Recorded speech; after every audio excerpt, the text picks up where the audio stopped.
energy that isn't mine. I recognize I get really, the emotions get very pronounced. They get very big.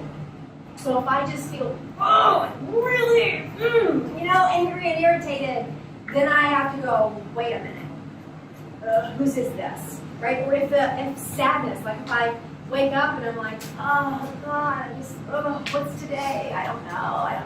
I know. I'm like, something's not mine, right? So if emotions are really, really big or heightened, you might be bipolar, borderline, or an empath.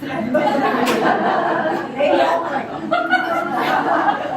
But really, you want to look at. I know, but when I was really opening empathically and I wasn't yet really solid on a lot of boundaries, I was reading that borderline definition, going, like, ooh, this is striking me a little closer home. So if you feel crazy, you're probably taking on someone else's energy. That's what I learned. Because you're not crazy. So most of you.